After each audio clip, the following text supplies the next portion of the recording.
Hello friends, welcome to Lepis daily infotainment. বন্ধুরা, আজকে খুব সাধারণ একটা রেসিপি নিয়ে চলে এসেছি। সেটি হচ্ছে চিংড়ি মাছ দিয়ে কাঁঠালের বিচি, ডাঁটা, আলু মিলিয়ে একটা সাধারণ তরকারি। অসাধারণ অথচ সাধারণ, কি দারুণ না? হ্যাঁ বন্ধুরা, খেতে আসলেই অসাধারণ। খুব সিম্পল পদ্ধতিতে রান্না, তারপরও যে এত মজা কী আর বলবো। আসলে চিংড়ি মাছটা এমনই, চিংড়ি মাছটা যে কোনো তরকারিতেই দিই না কেন স্বাদ দ্বিগুণ বেড়ে যায়। বন্ধুরা, প্রথমেই আমি চিংড়ি মাছগুলোকে হলুদ লবণ মাখিয়ে হালকা করে ভেজে নেব। খুব কড়া করে ভাজার দরকার নেই, হালকা করে ভেজে নিচ্ছি। এবং ওই একই ফ্রাই প্যানে সামান্য তেল অ্যাড করে দিয়ে দিচ্ছি ছোট ছোট দুটো তেজপাতা, আর দিচ্ছি রাঁধুনির ফোড়ন, গোটা রাঁধুনি আর গোটা জিরে দিয়ে ফোড়ন দিয়ে দিচ্ছি ছোট ছোট দুটো পেঁয়াজ কুচি করে রেখেছিলাম, সেই কুচি করা পেঁয়াজগুলো সামান্য ভেজে নেব।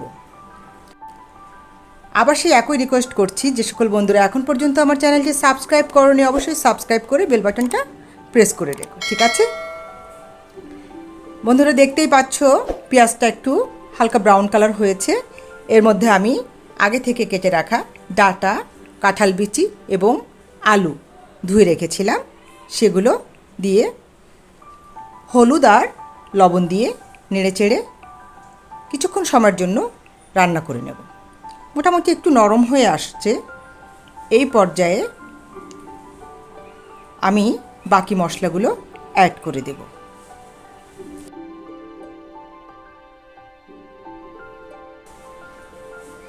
আমি মাঝখানে একটু ফাঁকা করে দিয়ে সামান্য জিরা বাটা আর খুবই সামান্য আদা বাটা অ্যাড করে দিচ্ছি। এবার মশলা এবং সবজিগুলো একই সাথে আরও 3-4 মিনিট ধরে কষিয়ে নেব হাই ফ্লেমে। যতটা কষানো ভালো হবে সবজি এবং মশলা, ততটাই ফ্লেভারও ভালো আসবে আর খেতেও টেস্ট লাগবে।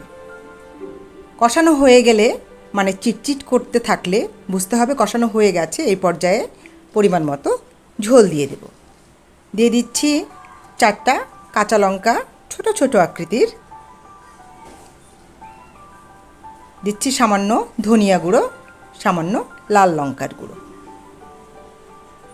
ঝালটা যার যার নিজের পছন্দ মতো। এবার ঢেকে দিয়ে কিছুক্ষণ রান্না করব। কিছুক্ষণ মানে আলু এবং কাঁঠাল বিচি গলে যাওয়া পর্যন্ত। আলু এবং কাঁঠালের বিচি গলে গেলে অ্যাড করে দেব চিংড়ি মাছগুলো। এবার লাস্টে সবচেয়ে মজাদার যে জিনিসটা অ্যাড করব সেটি হচ্ছে সর্ষে বাটা, যা কিনা এই তরকারিকে অসাধারণ করে তুলছে। হ্যাঁ বন্ধুরা, সর্ষে বাটা দিয়ে আমি আরও 2 মিনিট লো ফ্লেমে সিদ্ধ করে নেব বা রান্না করে নেব। এবার কয়েকটি নরম আলু তুলে একটু ভেঙে মিশিয়ে দেব, এতে করে তরকারিটা একটু মাখো মাখো হবে। আর বন্ধুরা, একটা জিনিস খেয়াল রাখতে হবে, ডাঁটা যেহেতু লবণ স্যুপ করে নেয়, তাই প্রথম দিকে ডাঁটাতে লবণ না দেওয়াই ভালো, কম দেওয়া ভালো। পরবর্তী পর্যায়ে নামানোর কিছুক্ষণ আগে আমি লবণ দিয়ে নিয়েছি। বন্ধুরা, আজকের ভিডিও যদি ভালো লাগে অবশ্যই লাইক, কমেন্ট এবং শেয়ার করো। আবারও বলছি, যারা এখন পর্যন্ত আমার চ্যানেলকে সাবস্ক্রাইব করোনি অবশ্যই সাবস্ক্রাইব করে বেল বাটনটা প্রেস করে রেখো। আর আজকের ভিডিওটা এই পর্যন্তই ছিল। পরবর্তী পর্যায়ে নতুন কোনো ভিডিও নিয়ে আবার ঠিক তোমাদের কাছে সময় মতো চলে আসবো। সে পর্যন্ত ভালো থেকো সবাই, টাটা।